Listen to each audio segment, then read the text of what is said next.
자, 사도신경, 우리가 믿는 바에 대해서 우리가 함께 고백하는 믿음, 우리는 전능하신 창조주 하나님 아버지를 믿습니다.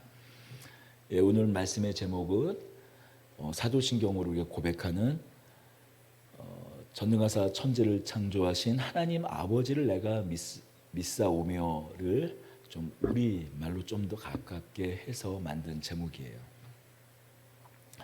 자, 오늘은 우리 사도신경의 첫 구절을 중심으로 해서 좀 나눠보려고 해요. 먼저 좀 사도신경은 무엇인지, 사도신경의 유래는 어떻게 되는지 좀 알아보려고 해요. 먼저 사도신경입니다. 우리 예배 때 사도신경을 고백하지 않습니까? 우리가 예배 때 사도신경을 고백해요. 매주 예배 때마다 사도신경을 고백합니다. 뭐 어떤 경우에 수요예배나 금요 기도회 같은 경우에는 사도신경을 생각하기는 하지만은 대부분의 장로교회 경우에 일부 소수의 교단을 제외하고는 사도신경을 예배 때 꼭 우리가 함께 선언하며 선포하며 예배를 시작합니다. 예, 그러다 보니까 마치 이것을 어떤 경우에는 기도문처럼 생각하는 경우도 있고 그저 한 예식의 조문처럼 생각하는 거예요.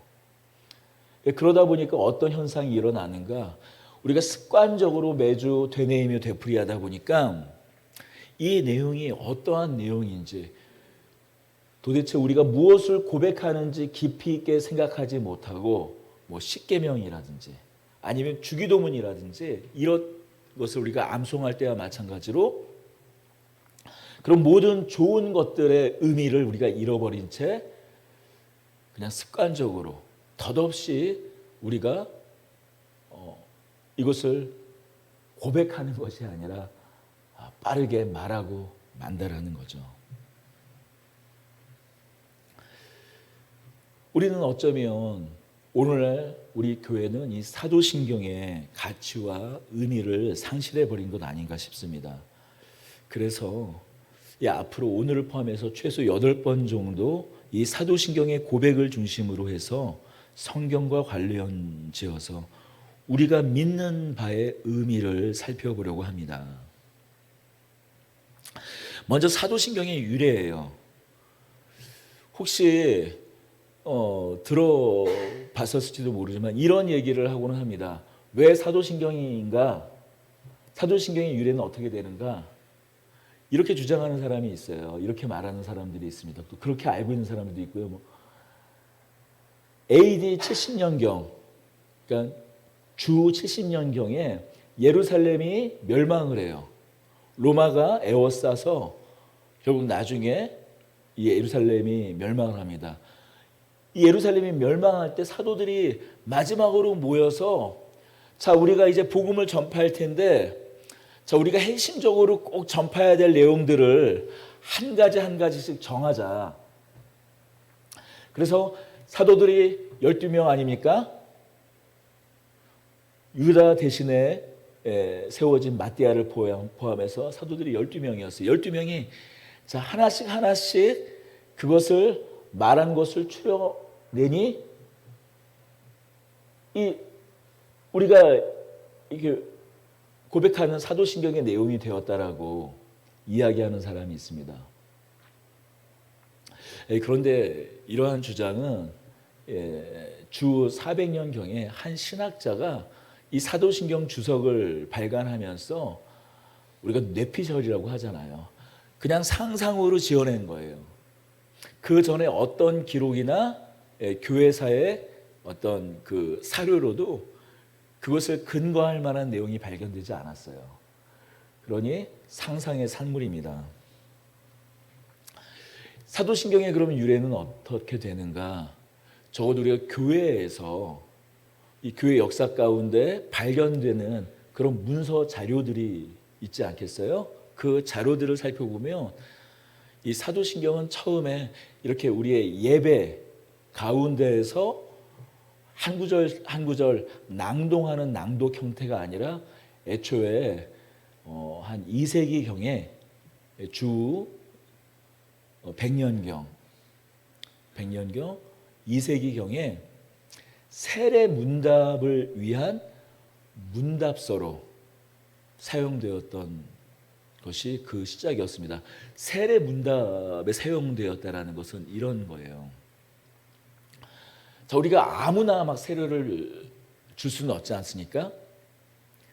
그가 기독교인인가, 그가 온전한 기독교인인가, 그가 이전에 믿었던 그런 우상을 버리고 이제 온전히 하나님을 믿는가를 확인할 필요가 있잖아요. 물론 그 전에 짧게는 1년, 초대교회 당시에는 2년에서 3년까지도 기독교의 기본 진리, 근본적인 그 신앙을 교육하고 훈련시킨 뒤에 맨 마지막으로 그의 믿음을 확인했다고 합니다. 그렇습니다. 맨 마지막 세례를 주기 전에 그의 입술로 고백되는 마지막 그 믿음을 확인하고 세례를 줬는데, 그 마지막으로 물었던 그 믿음의 내용이 무엇인가? 바로 이 내용이었던 거예요. 그래서 문답으로 주거니 받거니 세례를 집례하는 사람과 세례를 집례하는 사람이 물으면 그것을 예라고 크게 대답할 때 마지막으로 세례를 주는 거예요. 예를 들면 이런 식이에요. 세례를 베풀기 전에 당신은 하나님께서 천지를 창조하신 것을 믿으십니까? 예. 당신은 하나님의 독생자 예수 그리스도를 믿으십니까? 예. 당신은 성령으로 말미암아 잉태되신 예수 그리스도께서 동정녀 마리아에게 나신 것을 믿으십니까? 예. 그렇게 하면 마지막으로 하늘 보좌 우편에서 마지막 때에 산자와 죽은 자를 심판하러 오실 예수님을 믿는다라는 고백까지 예라고 했을 때 이제 비로소 그 세례를 집례하는 사람이 세례를 베푸는 것입니다. 이렇게 세례 문답으로 사용되던 것이 나중에 우리가 무엇을 믿는가 고백하는 그런 신조, 우리가 예배 때 고백하는 어떤 선언적인 신조로 나중에 이렇게 자리를 잡아서 우리가 오늘날 사도신경으로 고백하고 있는 거예요. 그러니 사도들이 모여가지고 12사도들이 모여서 하나하나 만들어서 하나하나 한 구절 한 구절씩을 서로 간에 뽑아가지고 만들어서 이렇게 모아놓은 게 사도신경이 아니라, 사도적 교회는 무엇을 고백하는가, 바로 그 고백의 내용이 사도신경이라는 거예요. 자, 그렇다면 사도적 교회라는 건 어떤 교회일까요? 자, 우리 집중해서 한번 여기를 보세요. 저를 봐주세요. 사도적 교회라는 것은 무엇일까요? 사도들이 전한 그 복음의 기초에서 세워진 교회, 사도들이 전한 복음, 다른 복음이 아니라 사도들이 전한 그 복음을 통해서 세워진 그 교회가 고백하는 믿음, 물론 많이 있겠죠. 그 고백 중에 정제되고 정제되어서 고백하고 있는 바로 내용이 우리가 말하고 있는 사도신경이라는 거예요.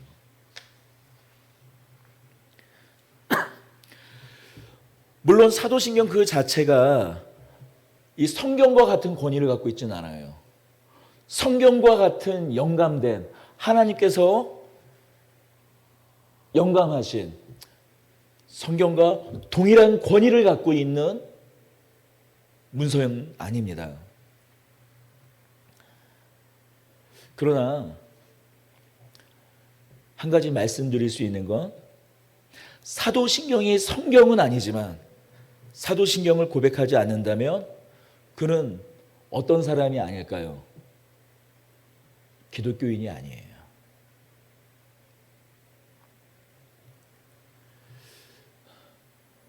제가 여기 컵이 있어요. 우리가 여름에 바다로 뭐 동해든 서해든 이 바다로 해수욕을 하러 여름 휴가로 많이 가잖아요. 이 컵으로 바닷물을 하나 떴어요. 뭐 마실 수도 있겠죠. 이렇게 바닷물을 떴을 때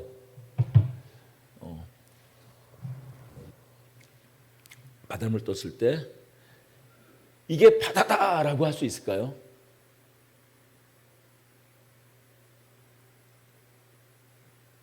컵에 든 이 물을 우리가 컵을 들면 이 컵이 바다는 아니죠. 그 내용물을 말하는 거죠. 이 컵에 든 내용물을 이게 바다다라고 말할 수 있을까요? 바다다라고 말할 수는 없어요. 하지만 이렇게 말할 수는 있겠죠.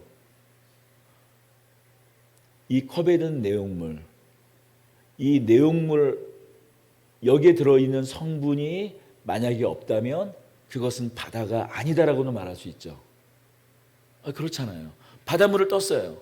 그러면 이걸 집으로도 갖고 올 수 있잖아요. 바로 옆에 있으니까 이게 바다다 뭐 이렇게 하니까 그거 바다라고 말할 수도 있지 이렇게 생각할 수 있는데 그 바닷물을 떠가지고 집으로 갖고 왔어요. 그런데 친구 앞에서 야 이게 바다야 라고 하면 너 미쳤니? 그거 소금물이지 라고 할 거 아니에요. 하지만 반대로 이렇게 말할 수는 있는 거잖아요. 자, 여기에 있는 이 내용물이 없으면 바다는 아니야. 절대 바다가 될 수 없어. 그렇게 말할 수 있는 거예요. 자, 우리가 예배 때 고백하는 이 사도신경은 바로 이러한 것 같아요. 아까 정제되었다고 말한 것처럼 우리가 이 고백하고 있는 이 내용이 성경은 아니지만 성경과 같은 권위를 갖고 있지는 않지만 적어도 이 고백하는 내용을 믿지 않는다면 그는 어떻다? 그는 기독교인이 아니다. 그는 신자가 아니다. 하나님의 자녀, 하나님 나라의 백성이 아니다라고 말할 수 있는 거예요.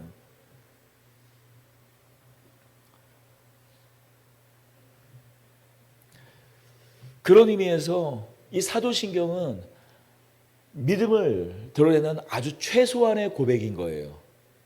여기서 또 최소한이라고 하니까 사도신경이 뭐 아주 작은 내용이냐 그 말을 말하는 게 아니라 적어도 이 고백을 한다면 사도신경을 고백한다면 사도신경에 있는 내용을 당신도 믿는다면 나는 당신과 하나님 안에서 예수 그리스도 안에서 한 형제임을 한 자녀임을 나는 인정하겠습니다라는 거예요. 그러니 사도신경 안에 있는 그 행간 사이에 그 무수히 많은 성경의 구절을 바라보는 해석상의 차이는 조금씩 있을 수 있겠죠. 비록 그런 차이가 그런 다른 시각이 틀린 시각이 아닙니다. 그런 다른 시각이 존재할지라도 적어도 이 믿음의 고백을 고백한다면 당신을 적어도 나는 주 안에서 한 형제로 바라보겠습니다.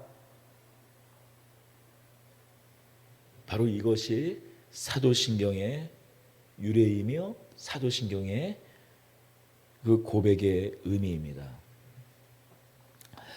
자, 이제부터 조금 더 우리가 믿는 바의 내용을 살펴보겠어요. 자, 우리가 먼저 사도신경을 어떻게 고백합니까? 다음 화면으로 좀 넘겨주세요. 전체 오늘은 사도신경 우리 믿음의 내용을 살펴보지만 좀 전체를 조망해 보면서 말할 필요가 있을 것 같아요. 자, 우리가 이 화면을 보고 우리 다시 한번 첫 번째, 두 번째 줄까지 우리 한번 큰 소리로 읽어보겠습니다. 다 같이 읽어보겠습니다. 시작. 전능하사 천지를 만드신 하나님 아버지를 내가 믿사오며. 우리 다시 한번 전능하사 천지를 만드신 하나님 아버지를 내가 믿사오며. 맨 처음 이 사도신경이 기록된 언어는 라틴어예요. 라틴어 그 원어에 있는 그 내용대로 그 어순대로 직역하자면 이렇게 번역할 수 있어요. 나는 믿습니다. 하나님 아버지, 하늘과 땅을 창조하신 전능하신 하나님. 그렇게 번역이 될 수 있어요. 나는 믿습니다. 그런데 무엇을 믿는다고요? 하나님을 믿는다라고 하고 있어요. 자, 하나님을 믿는다. 우리는 많은 경우 이렇게 생각하는 경우가 있어요. 내가 원래 부처님을 믿었는데 우리 동양 문화권이라면요. 자, 우리 2000년 전으로 한번 가보자고요. 2000년 전에 당시에 로마와 그리스 문화권에 살던 사람들, 지중해 인근에 살던 사람들은 누구를 믿었을까요? 로마 시민이라면 누구를 믿었을까요?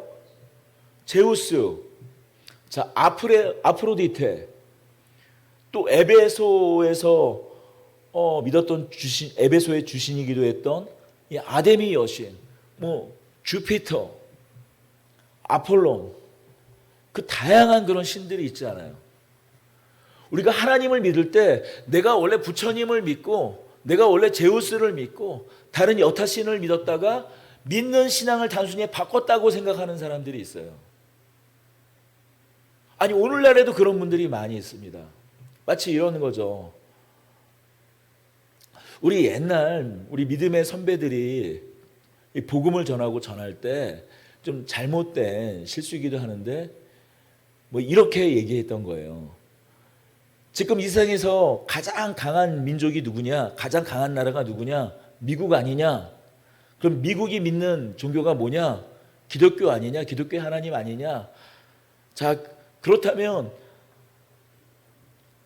신도 누가 가장 세겠냐? 기독교에서 믿는 하나님이 가장 센 신 아니겠냐? 그렇다면 가장 센 신, 가장 강한 신을 믿어야 되지 않겠냐? 그러니 하나님 믿어야 된다. 아니, 제가 지금 무슨 꾸며낸 말이 아니라 정말 그렇게 전도를 해서 믿은 분들이 있어요. 물론 하나님은 우리를 긍휼히 여기셔서 그렇게 잘못된 정보, 잘못된 어떻게 보면 그런 그 지식을 가지고 잘못된 하나님에 대한 잘못된 시각을 가지고 믿음의 길을 시작했지만 믿는 그런 여정 가운데에서 그 믿음을 바로 잡아주시는 하나님이신 줄을 또 믿습니다. 그런데 단순히 그렇게 내가 믿었던 그런 대상을 단순히 바꾼 거라고 생각하는 사람들이 있어요. 아니, 그러나 그렇지 않습니다. 지금 우리 사회에서는 뭐 불교 신자가 하나님을 믿고 예수 그리스도를 믿어서 기독교를 개종을 하는 것이 아무런 거리낌이나 어떤 장애가 없어요. 그러나 지금 당장만 하더라도 북한이라면 굳이 2000년 전으로 갈 필요 없이 지금 우리가 북한에서 태어났다면, 사우디에서 태어났다면, 이란에서 태어났다면, 요즘 이란에서 일어나고 있는 일이 무엇입니까? 히잡을 여성들이 벗어 던지는 시위를 벌이잖아요. 그래서 50명의 여성들이 죽지 않았습니까? 종교경찰에 의해서. 히잡을 잘 쓰지 않았다고 한 쿠르드 민족의 여성이 이란 종교경찰에 잡혀갔다가 죽은 채로 발견이 됐어요. 그 바람에 시작된 시위가 이란 전체에 들끓어서 벌써 50명의 여성들이 죽었습니다. 하물며 히잡 하나 쓰지 않았다고 그렇게 사람을 죽이는 세상인데 거기서 기독교를 개종한다고 생각해 보세요. 그러니 여러분, 나는 믿습니다. 나는 하나님을 믿습니다라는 이 고백이 지금은 우리는 그냥 어쩌면 습관적으로 마치 주문 외우듯이 외우고는 마는 거지만 굳이 2000년을 가지 않더라도 지금도 여전히 우리와 똑같은 공기와 시간 속에 살고 있는 어떤 사람들은 나는 하나님을 믿습니다라는 그 고백 자체가 그냥 할 수 있는 고백이 아니라는 것이죠. 더군다나 단순히 믿는 대상을 바꾸는 그런 고백도 마치 신이 하나 있는데 다른 신으로 그 믿는 대상을 바꾸는 그런 것도 아닙니다. 당시 2000년 전에 로마의 종교가 그랬어요. 다 지중해 인근에 우리가 그리스 로마 신화도 있듯이 또 나중에 그리스를 로마가 정복하면서도 마찬가지로 당시는 그 전쟁이 신들의 대리전이라고 생각을 했어요. 그래서 어떤 한 민족이 다른 민족에게 복속이 되면 그들이 믿는 신이 정복한 그런 국가나 민족의 신으로 바뀌는 거예요. 대치되는 거예요. 그래서 제우스, 그리스 종교의 제우스 신앙이 자연스럽게 로마의 태양신 신앙으로 바뀔 수가 있었던 거예요.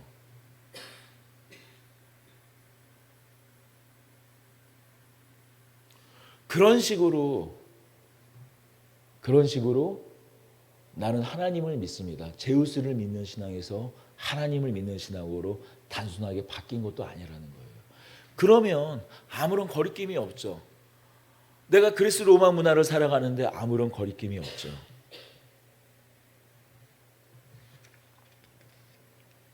단순히 여러 신들이 있는 그런 다신교, 다종교 사회에서 단순히 유일신 신앙을 하나님을 믿는 신앙으로 바꾼 것, 그것만을 의미하는 것이 아닙니다.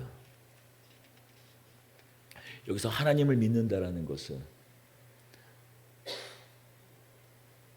많은 사람 중에, 많은 인류 중에 아브라함에게 자기 자신을 계시하시고 보여주신 하나님, 그를 통해서 아브라함, 이삭, 야곱, 그의 후손을 통해서 이스라엘 민족을 세우시고 그 이스라엘 민족 가운데 그 이스라엘 민족을 통해서 이 세상에 하나님이 어떤 분이신 것을 보여주시고 그 약속의 말씀대로 다윗의 후손으로 영원 전부터 계셨던 하나님의 아들 예수 그리스도를 통해서 우리를 구원하신, 우리의 시간과 공간 속에서 영원 전부터 계셨으며 우리의 시간 가운데 들어오셔서 우리를 구원하신 바로 그 하나님을 믿는다라는 고백이에요. 그러니 그리스 로마 사람들이 믿었던 그런 세계관과는 전혀 다른 세계관을 믿는 것입니다. 당시에는 대부분 그냥 쉽게 내가 믿던 신에서 다른 신을 바꿀 수가 있었어요. 대개는 신들의 기원이 같았어요. 남성신, 남자신은 태양신을 근원으로 합니다. 어머니신 여신은 대부분 땅을 기원으로 해요. 그래서 이 두 신이 결혼을 해서 자녀를 낳으면 그것이 신이 되고 때로는 그것이 인간이 되기도 하는 것이 기본적인 세계관이에요.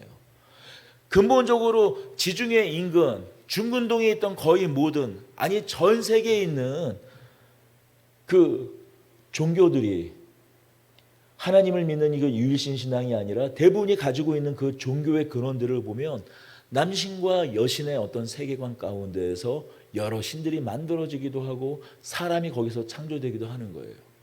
그러니 다른 민족, 다른 국가가 정복해서 내가 믿는 신의 그 이름을 바꾼다고 해서 근본적으로 어떤 거리낌이 없는 거죠. 그러나 우리가 믿는 이 기독교의 신앙, 우리가 믿는 이 신앙의 내용은 어떻습니까? 이 세상을 창조하신 하나님이, 영원 전부터 계셨던 하나님, 이 세상을 창조하신 하나님께서 이 시간과 공간 가운데 아브라함이라는 특정한 한 사람에게 나타나시고 그를 통하여서 한 민족을 이루시고 그 민족에 우리 한 사람으로 예수 그리스도를, 하나님의 아들을 보내셔서 우리를 구원하셨다라는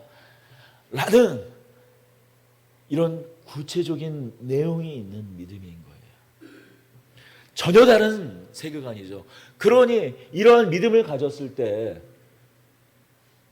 그런 다른 세계관을 가진 사람들이, 다른 믿음의 내용과 체계를 가진 사람들이 이 믿음으로 바뀐다라는 것은 기존에 가지고 있었던 그런 세계관, 기존에 갖고 있었던 그런 믿음 체계, 더 나아가선 당시에 사람들이 가지고 있었던 정치 체계마저도 부정하고 끊어내고 전혀 다른 삶의 내용으로 살아간다는 것을 의미해요. 생각해 보세요. 당시에 이 믿음, 당시에 지중해 인근에서 살아가던 사람들이 믿고 있던 믿음 체계는 정치 체계랑도 아주 밀접한 관계를 갖고 있는 거예요. 왜요? 당시의 황제는 누굽니까? 제우스의 화신이었어요. 우리가 보고 만질 수 있는 그런 화육한 제우스의 화신이었어요. 그래서 황제 숭배 사상이 있었던 겁니다. 다시 말해서 내가 이제 하나님을 믿는다라는 것은 더 이상 황제를 숭배하지 않는다라는 거예요. 당시의 사람들은 자신이 믿는 신도 믿고 그 신이 자기를 대신해서 대리해서 그 황제를 세웠다. 그러니 그 황제도 신이다. 숭배할 대상이다. 이것이 아무런 거리낌이 없었어요. 그런데 이제 하나님을 믿는다라는 것은 바로 그런 단순히 종교만 바꾼다는 의미가 아니라 당시를 지배했던 사회 체제도 거부한다라는 것을 의미하는 겁니다. 그러니 나는 믿습니다. 나는 하나님을 믿습니다. 전능하신 하나님 아버지를 믿습니다. 나는 이 세상 하늘과 땅을 창조하신 하나님 아버지를 믿습니다라는 그 내용이 그냥 할 수 있는 내용이 아니라 이제 세례에서 당신은 전능하신 하나님 아버지, 이 세상을 창조하신 하나님 아버지를 당신의 하나님으로 믿습니까? 예 하는 순간에 어떤 사람이 되는가? 당장 누군가에게 그 사실이 발각되면 언제 죽을 수도 있는, 언제 어느 때 죽을 수도 있는 그런 사람이 되는 거예요. 그 사회를 불안케 하는 자, 그 사회 체제를 흔드는 사람이 되는 거예요.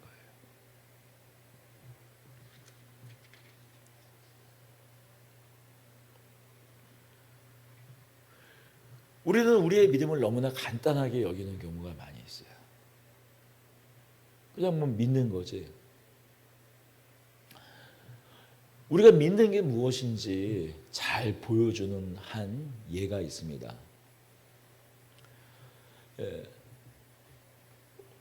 로마 제국이 동서로, 로마 제국이 지중해 인근을 통일한 통일 제국이 있다가 이제 3, 4세기가 지나가면서 동로마 제국, 서로마 제국으로 분열을 합니다. 그 분열된 이후에 이전에 이 서로마 제국, 우리가 로마 제국이라고 말하는 이탈리아에 있는 그 로마를 그 수도를 두고 있던 서로마 제국이 지배하고 있던 게르만족, 지금의 저 뭐 스웨덴, 독일, 프랑스, 저 영국 섬, 앵글로 섹슨까지 포함한 그런 게르만족이라고 하잖아요. 다 이렇게 포함해서 그 게르만족이 결국 반란을 일으킵니다. 반란을 일으킬 때 정복을 하지 않습니까? 정복할 때 당시에 이제 세례를 베푸는 거예요. 어떤 경우에는 강압적으로 믿음을 갖게 되는 경우도 있지만 당시에 어떤 종교는 집단 개종이었어요. 어떤 한 촌에 촌장이 개종을 하면 기독교로 그 마을이 전체로 개종을 하는 겁니다. 어떤 한 영지, 어떤 한 지역에 영주가 개종을 하면 그 영주의 사람이 집단 개종을 하는 겁니다. 그러면 어떤 한 민족의 수장이 개종을 하면 한 민족 단위의 개종이 일어나는 거예요. 그런데 이 로마가 그런 앵글로 섹슨을 이렇게 그 게르만족을 정복을 할 때 그 지역의 게르만족의 족장이나 어떤 왕이 개종을 하잖아요. 결국에는 세례를 받잖아요. 그러면 우리 장로교는 오늘날 그 세례반에서 물을 이렇게 살짝 이렇게 손에 묻혀서 뿌리는 걸로 세례를 하지만 그 당시에는 물에 아예 침례하는, 물에 푹 잠기는 세례를 했어요. 죽었다 다시 물에 잠기는 것은 마치 이스라엘 백성들이 홍해를 건너가는 것처럼 물에 잠기는 것을 의미하고 물에서 꺼내지는 것은 새롭게 태어났다는 의미를 갖는 그런 상징. 그걸 그대로 이어가서 물에 완전히 잠기는 세례를 받았습니다. 그 침례라고 하죠. 지금도 그래서 침례교는 그래서 침례로 세례 의식을 하죠. 당시 그때 개종을 했던 왕들이나 족장들이 세례를 받을 때, 또 그의 장수들이 세례를 받을 때 약간 좀 코믹한 장면이 연출되고는 했어요. 세례를 받을 때 칼을 쓰는 손은 물에 이렇게 빼놓고 하는 거예요. 물에 잠길 때 이걸 잘 보세요. 이렇게 잠기는 겁니다. 손만 하나 빼놓고 세례를 받는 거예요. 왜 그랬을까요?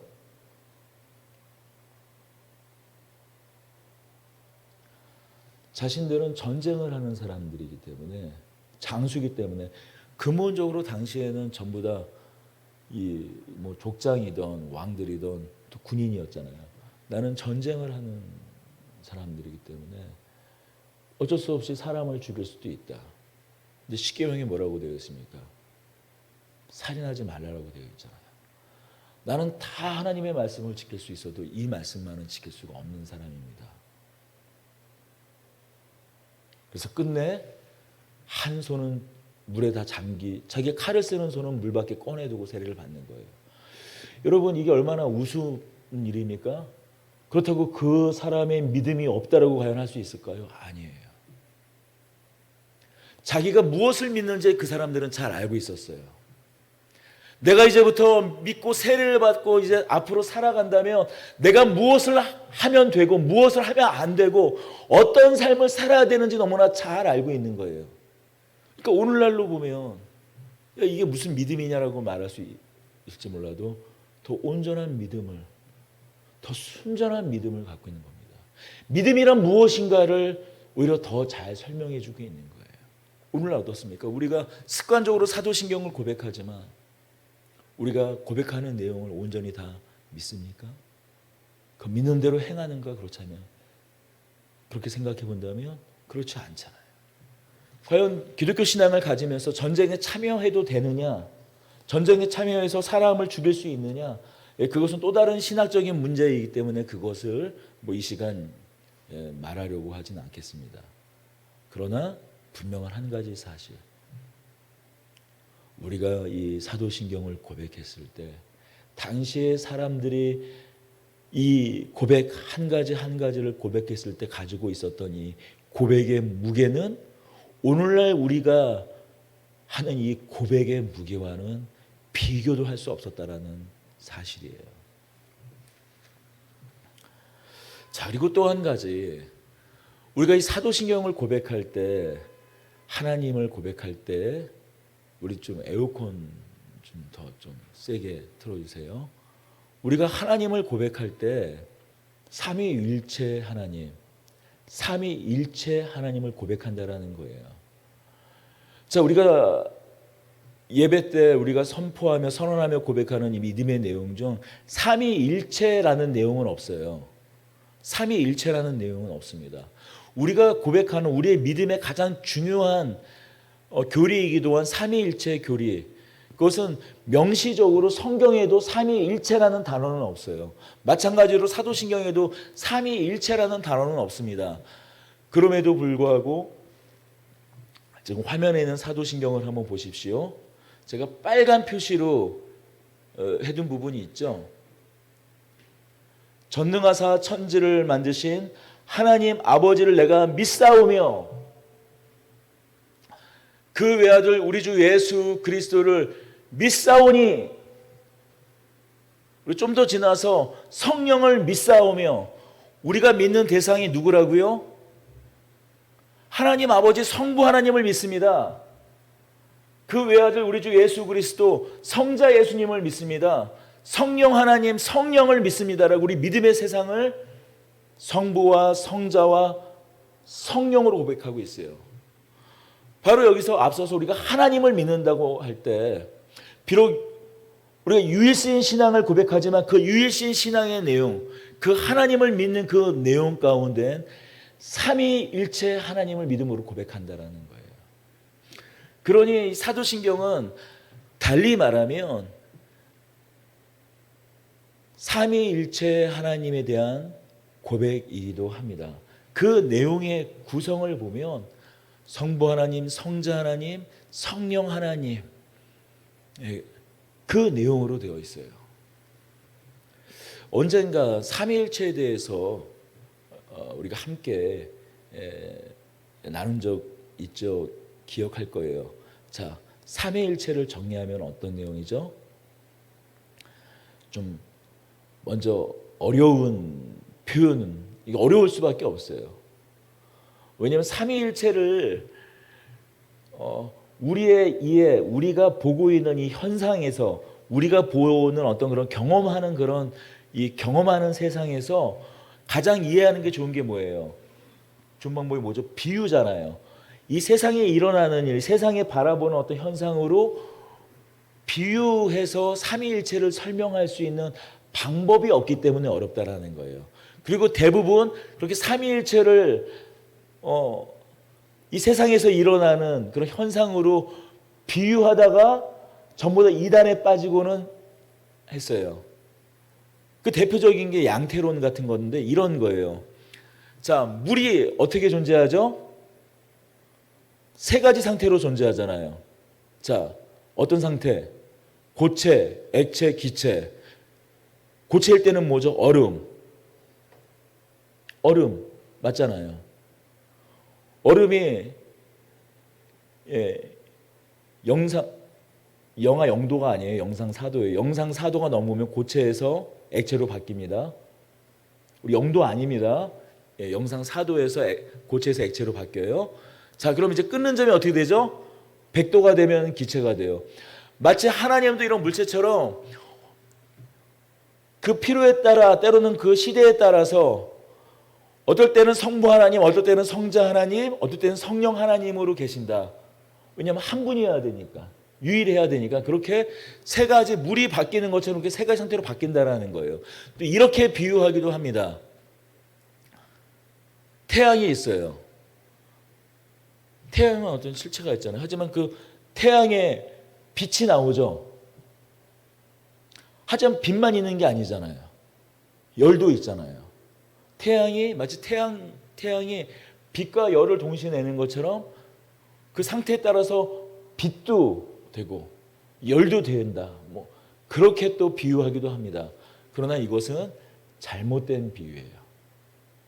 바로 그것이 양태론이라고 우리 교회사에 있었던 이단입니다.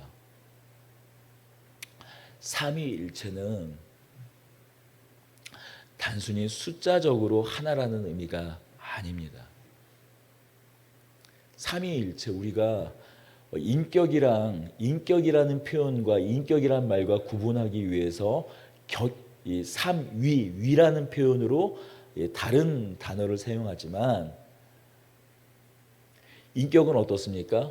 한 사람의 인격 구별되잖아요. 구별됩니다. 분명히 저와 다른 사람, 저와 제 아내, 저와 제 자녀는 분명히 구별됩니다. 그렇지 않아요?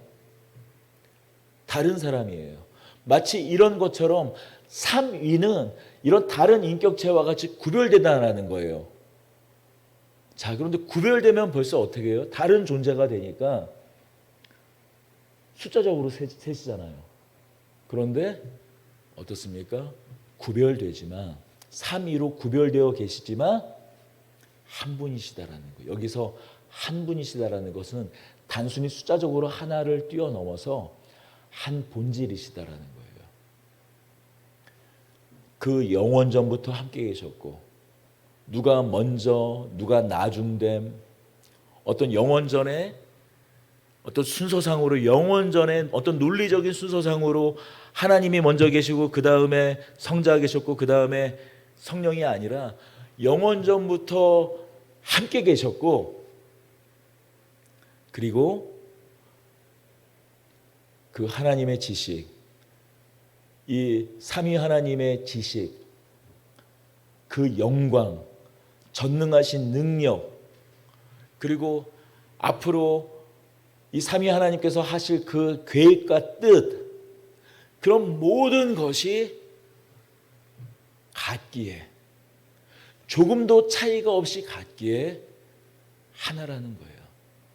그래서 다시 정리하면 이렇게 표현합니다.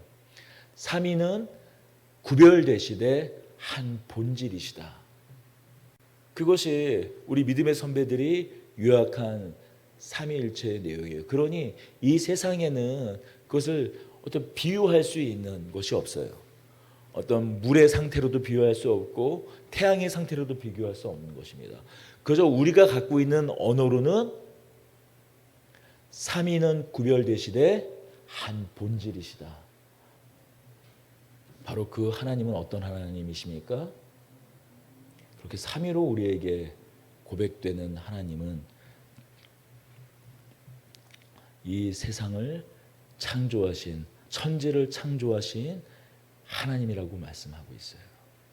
그런데 여기서 우리가 놓쳐서는 안 되는 것이 바로 전능하신 창조주 하나님이 우리 아버지 하나님이라는 것이에요. 나는 전능하사 천지를 창조하신 하나님을 믿습니다가 아니라 하나님 아버지를 믿습니다라고 얘기하고 있어요. 그래서 우리가 고백하는 하나님이 어떤 분이신가 할 때 인격적인 하나님을 우리는 믿음으로 고백한다라는 얘기예요. 자, 여기서 인격적인 하나님이라는 것은 어떤 의미인가? 자, 신을 고백하는 사람, 이 세상이 그저 우연으로 창조된 세상이 아니라 어떤 초월적인 존재가 이 세상을 창조했다라는 것을 믿는 사람들은 제법 많이 있습니다. 그러나 대부분 그러한 믿음을 갖고 있는 사람들은 어떻게 이 세상이 우연으로 있어? 누군가 만들었겠지. 마치 이 컵을 우리가 만들었듯이 이 세상은 만들어졌어.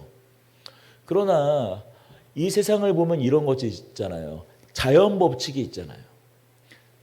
지구를 중심으로 해서 달이 계속 돌고 또 태양을 중심으로 해서 언제부터인지는 모르지만 지구가 태양을 365일을 주기로 돌지 않습니까?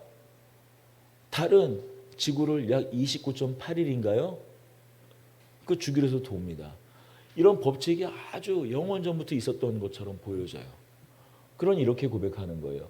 이 세상을 어떤 신이 창조했는데 기가 막힌 창조의 어떤 원리로 창조해서 창조해 놓고 질서대로 창조했고 그것으로 이제 그 창조한 세상을 바라만 본다. 창조의 그 법칙만 이제 남고 더 이상 자신이 창조한 세상 가운데 개입하지는 않는다라고 생각하는 사람들이 있어요. 자, 이런 주장을 하는 사람들을 한번 따라해 봅시다. 이신론. 이신론은 뭐냐? 신은 세상의 이치만 창조했다라는 개념에서 이신론이에요. 두 번째, 자연신론. 그렇게 말합니다. 그러나 뭐라고요? 우리는 하나님을 어떤 분으로 고백하는가?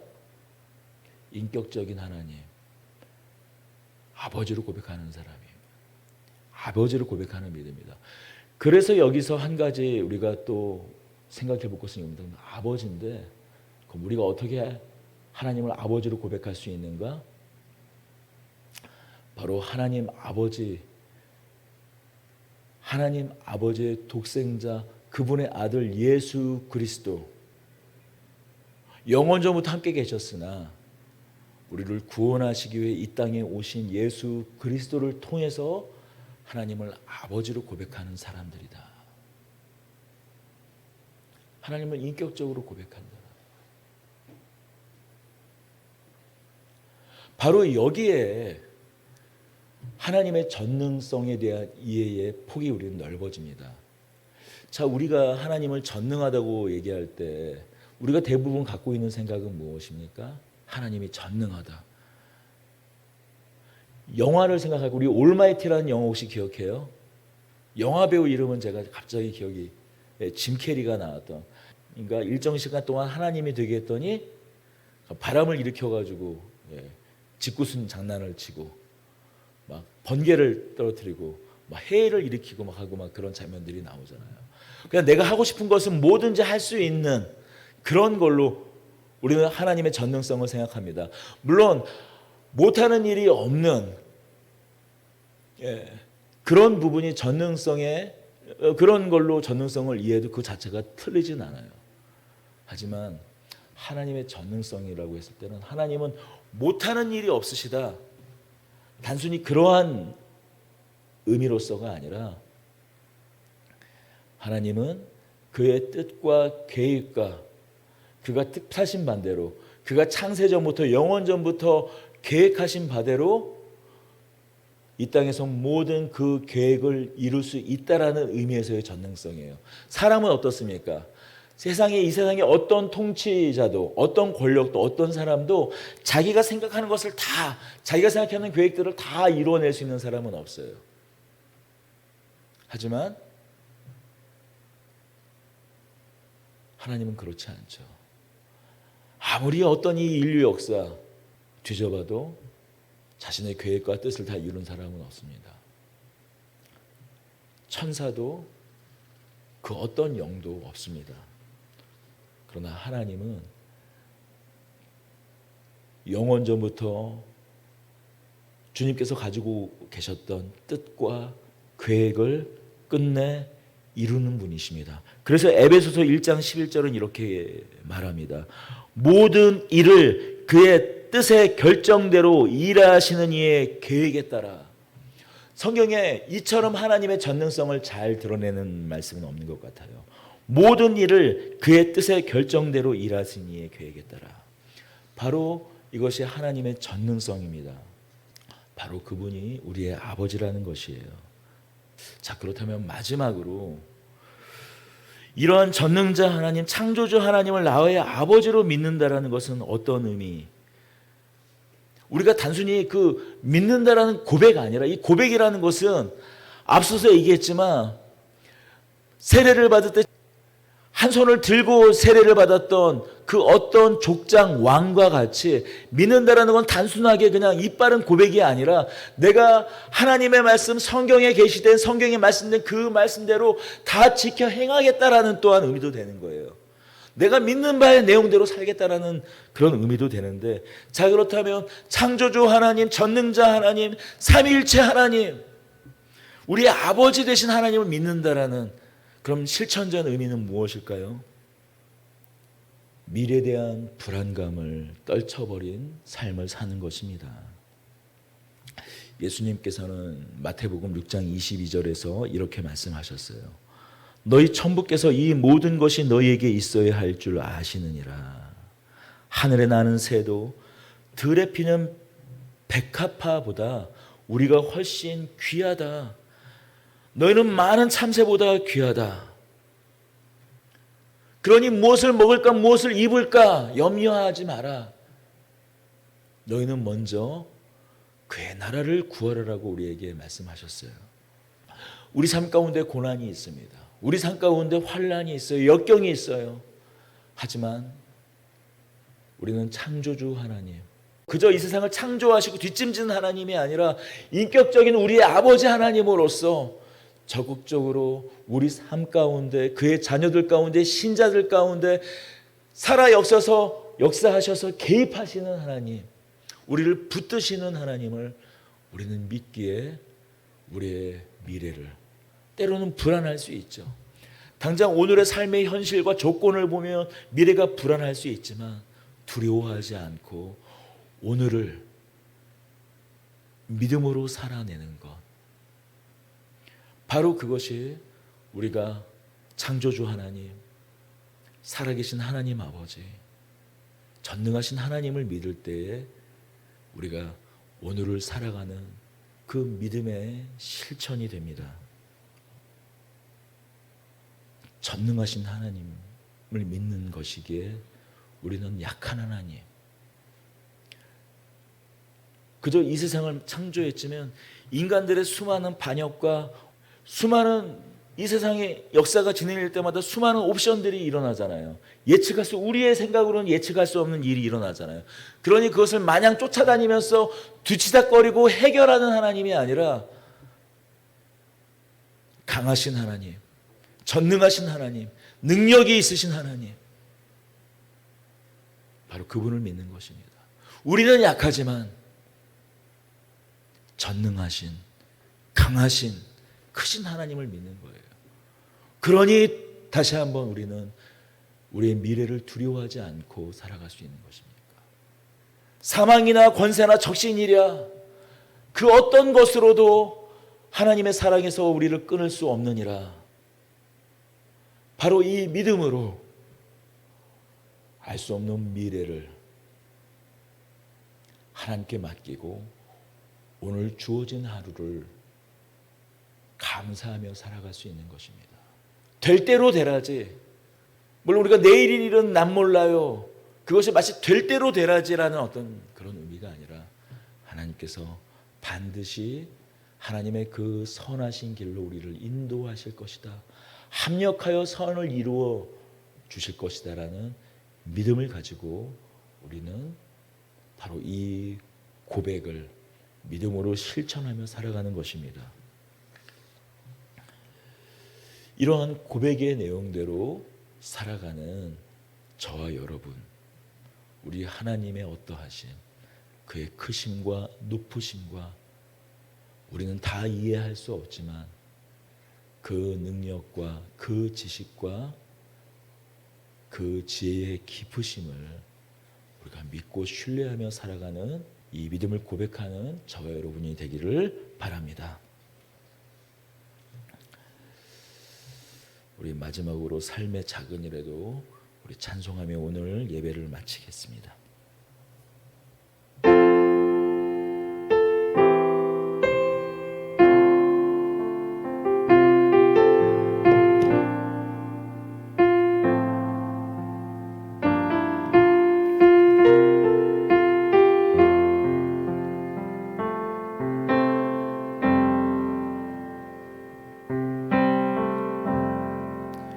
삶의 작은 일에도 그 마음을 알기 원하네. 그 길, 그 좁은 길로 가기 원해.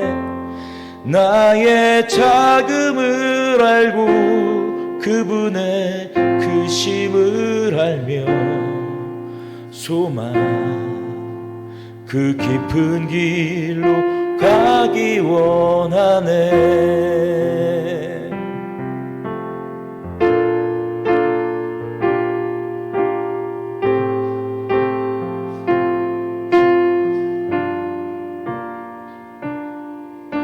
저 높이 솟은 산이 되기보다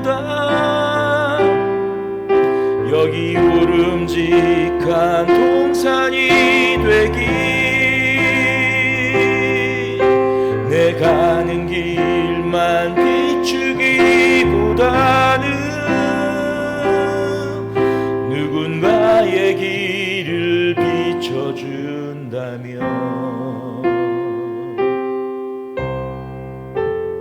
내가 노래하듯이 또 내가 얘기하듯이 살기 난 그렇게 죽기 원하네. 삶의 한 절이라도 그분을 닮기 원하네. 사랑 그 높은 길로 가기 원하네.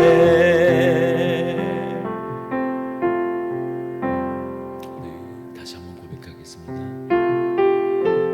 삶의 작은 일에도 그 마음을 알기 원하네. 그 길, 그 좁은 길로 가기 원해. 나의 작음을 알고 그분의 크심을 알며 소망 그 깊은 길 가기 원하네.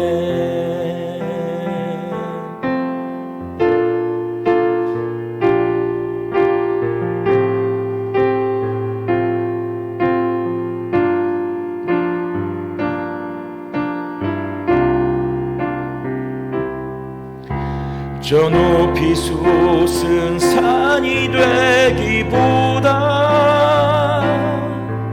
여기 오름직한 동산이 되기, 내 가는 길만 비추기보다는 누군가의 길을 비춰준다면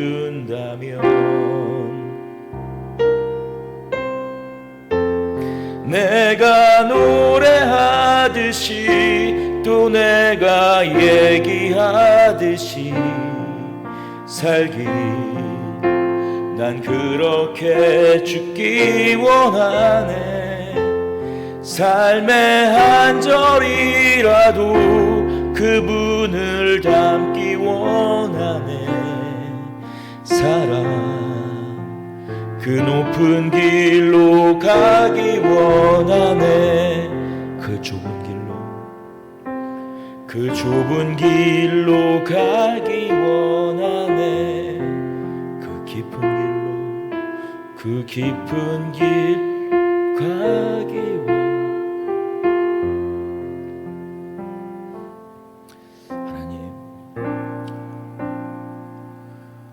찬송, 우리가 노래하고 고백하듯이 또 얘기하듯이 살게 하여 주시고, 또 그렇게 주님 오신 날까지 살아가다가 이 세상 이별하며 주님을 볼 수 있도록 우리 삶에 어쩌면 단 한순간만이라도, 바라긴 우리의 모든 삶이 그래야겠지만 연약함으로 인하여 다 하지 못해도 다만 우리의 삶의 한 절이라도 하나님을 온전히 고백하며 그렇게 죽고 그렇게 살 수 있도록 주님이 인도하여 주시옵소서. 우리 주 예수 그리스도의 이름으로 기도드립니다. 아멘. 이제는 하나님 아버지의 극진하신 사랑과 우리 주 예수 그리스도의 은혜와 전능자 하나님, 이 세상을 창조하신 하나님, 그 아들로 인하여 우리를 자녀 삼으셔서 우리를 아버지로 고백하게 하신 하나님, 오늘도 살아계신 성령으로 우리 마음 가운데 이 고백 드리게 하시는 성령 하나님의 내주 교통 위로 역사하시니 더드림 교회 온 성도들에게 영원토록 함께 계실지어다.